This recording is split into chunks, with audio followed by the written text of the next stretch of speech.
Conforme prometido, estou aqui para refletir um pouquinho sobre a finitude da vida, sobretudo por conta de uma partilha que eu fiz ontem. Nós vivemos em nossa família uma partida precoce, alguém que não estava doente, com 42 anos, um fato que nos leva a pensar a nossa existência, a pensar nos nossos valores, pensar na nossa vida, como estamos vivendo essa vida que nós temos. E eu quero começar essa reflexão citando um escritor que eu amo muito, acredito que muitos de vocês também o amam, o Ariano Suassuna, que disse o seguinte: cumpriu sua sentença, encontrou-se com o único mal irremediável, aquilo que é a marca do nosso estranho destino sobre a terra, aquele fato sem explicação que iguala tudo o que é vivo num só rebanho de condenados, porque tudo que é vivo morre. Essa citação está no Alto da Compadecida e ela traz em si mesma uma autoexplicação sobre essa finitude. Somos todos iguais e um dia todos nós deixaremos de vivenciar essa existência aqui, no mundo dos encarnados. E ainda que seja algo natural, afinal de contas nós não conhecemos ninguém que esteja aí vivendo eternamente, ainda é algo que nos surpreende, ainda é uma notícia que nos choca, nos escandaliza.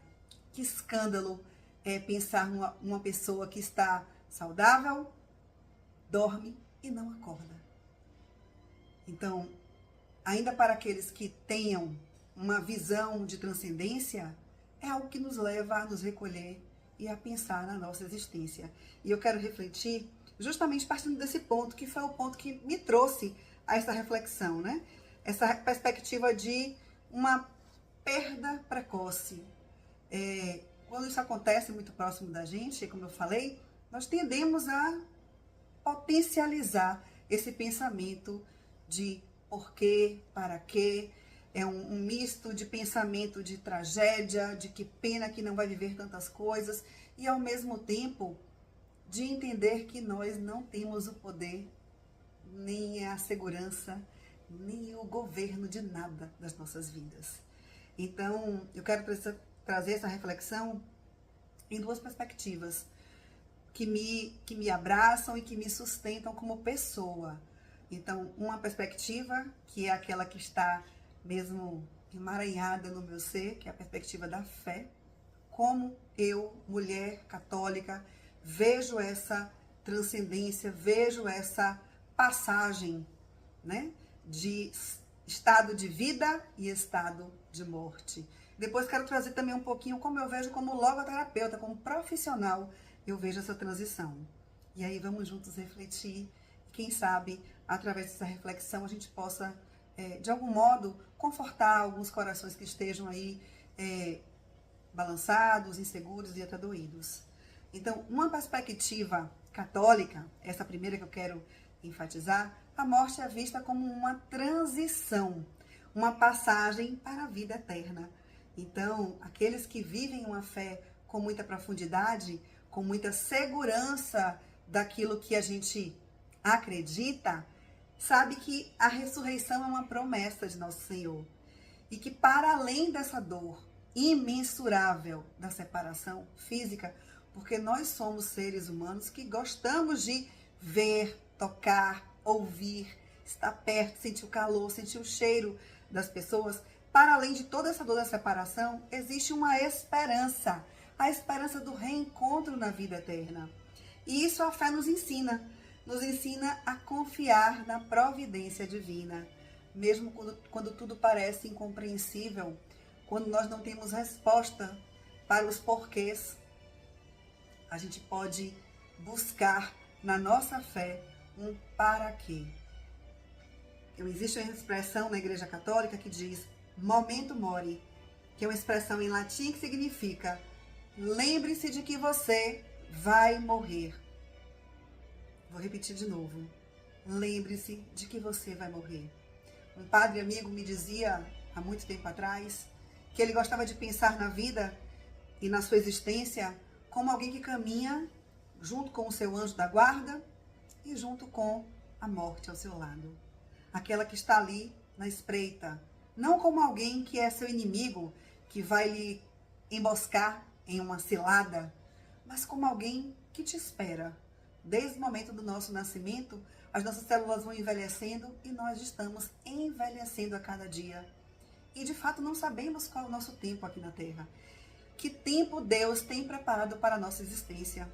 Muitos morrem muito cedo, outros tantos morrem com idade muito avançada, e nós não temos um porquê para todas essas coisas. E nem é nossa pretensão tentar descobrir. Fé é a gente colocar o pé onde a gente não vê o chão.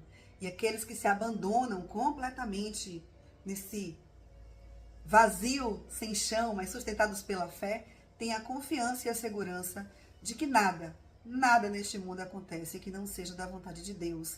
E ir atrás de todo o mal que possa nos acontecer, toda situação que nós julguemos que foi muito horrível, que nos trouxe muita dor, o Senhor ali, naquela situação, ainda assim, nos traz algo de bom que a gente possa desfrutar, aproveitar, aprender e ensinar também com essas situações.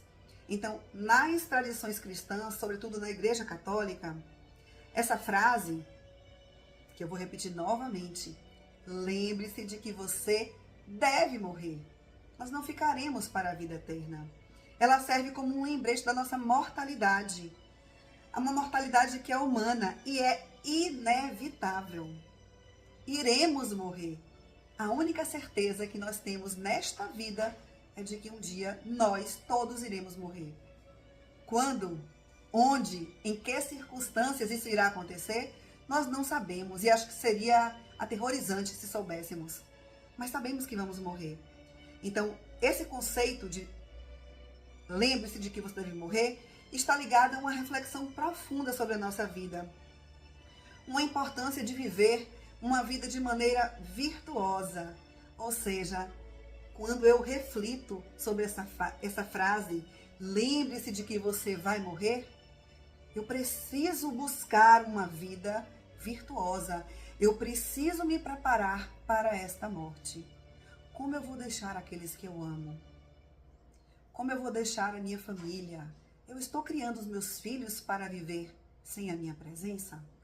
Eu estou lidando com a minha casa, com as coisas que estão sob a minha responsabilidade, no meu trabalho, de um modo que as pessoas possam viver sem mim, dar continuidade ao exercício das suas funções sem a minha presença? São reflexões importantes, incômodas, mas importantes, que nós precisamos fazer.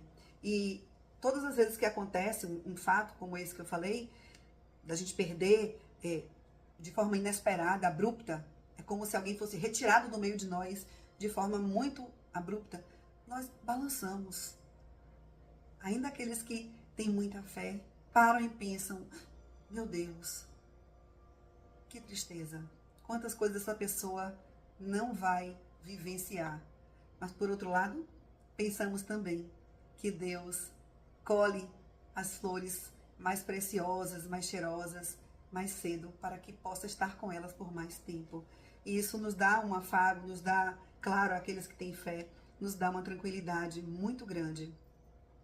Então, esse conceito de viver como se fôssemos morrer, ele pode ser representado de várias formas, na arte, na literatura e nas tradições religiosas, conforme eu falei, ao longo da sua história. Na Antiguidade Clássica, era uma expressão de reflexão utilizada por filósofos estoicos. Os primeiros colonos puritanos eram particularmente conscientes da morte e temerosos do que ela poderia significar. De fato, não sabemos como é a morte.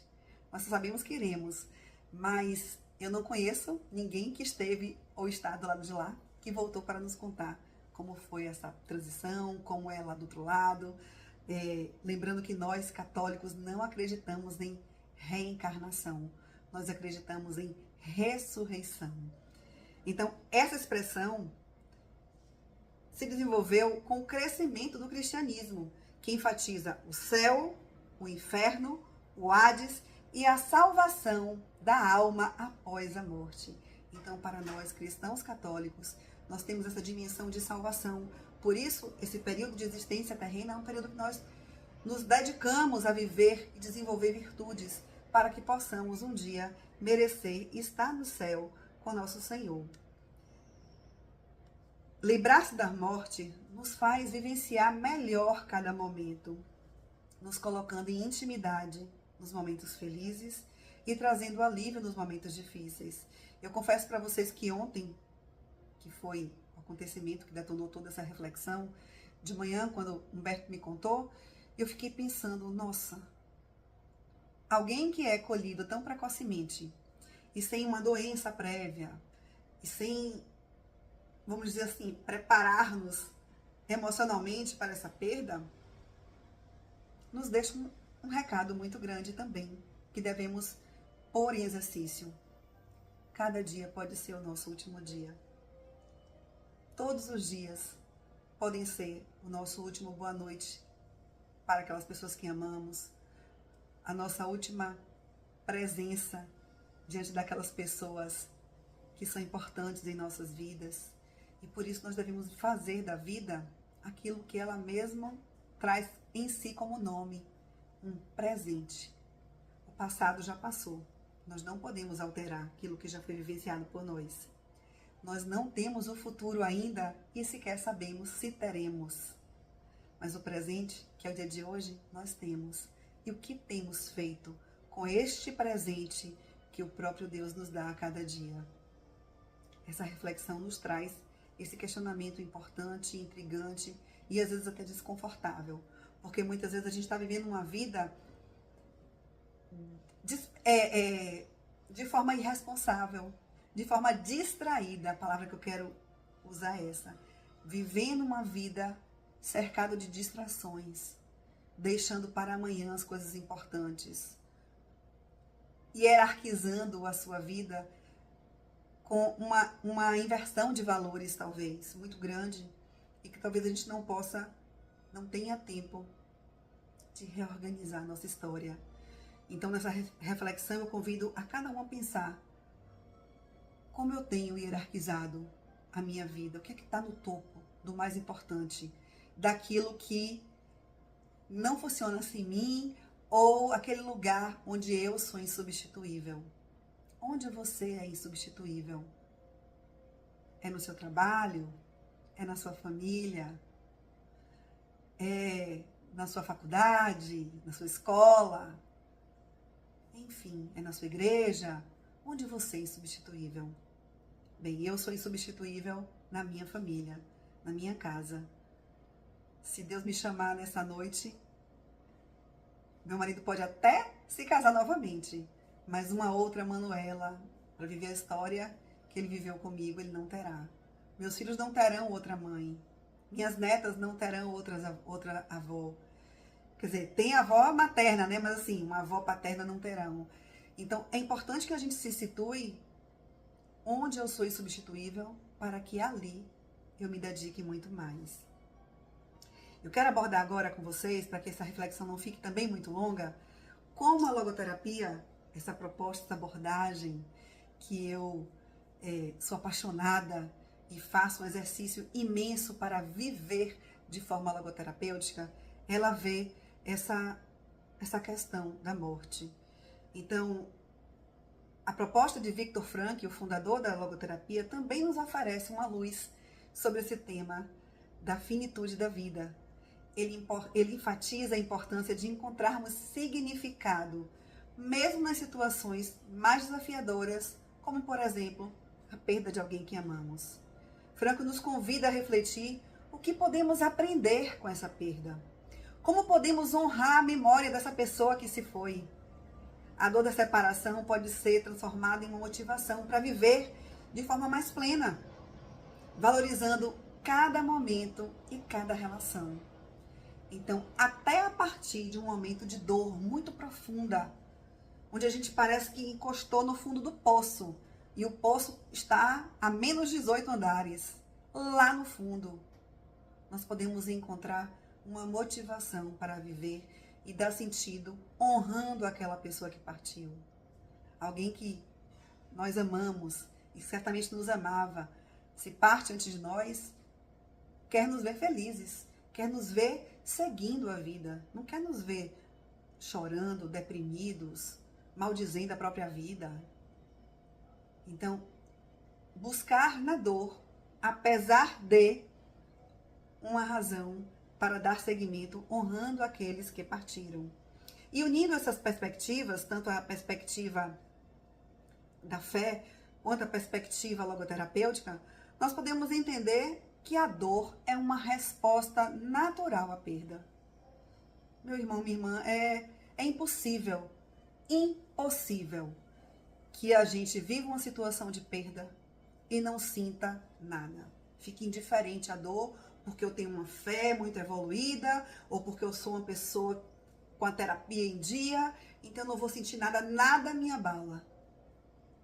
Isso é impossível. Né? Do ponto de vista da saúde mental, impossível. Então, nós devemos e podemos nos permitir sentir a tristeza e, ao mesmo tempo, buscar um propósito a partir dessa dor, a partir desse luto que se estabelece. E aí, no âmbito da fé, nós devemos e podemos rezar por essa pessoa todos os dias das nossas vidas, pedir forças para que possamos lidar com a ausência e refletir sobre as lições que essa pessoa nos deixou. O legado de amor e as memórias que construímos juntos pode ser um farol que vai nos guiar nesses dias e nesses momentos de escuridão, onde a saudade nos visitar e nos machucar com mais força. Então, assim, em resumo, a partida de um ente querido, sobretudo de forma precoce, nos chama a uma reflexão que nos aponte um caminho de oração e de busca de significado. É um convite também para que possamos viver com mais intensidade, com mais amor, com mais gratidão e sabendo que mesmo na dor nós podemos encontrar um espaço para a esperança e para a luz. Refletir sobre esse tema tão difícil, mas ao mesmo tempo tão presente em nossas vidas, do qual nós não podemos fugir, é importante. E se você está passando por um momento de luto, de dor e precisa de ajuda, procure uma ajuda terapêutica, procure uma direção espiritual, procure dar sentido à sua vida para que você possa, dessa forma, dando sentido à sua vida, honrar aqueles que partiram. Um beijo grande, eu espero que essa reflexão te ajude nesse momento de dor, nesse momento de sofrimento. Ou nesse momento da vida em que nós paramos tão simplesmente para refletirmos um pouco sobre a nossa existência. Beijo grande e até a próxima.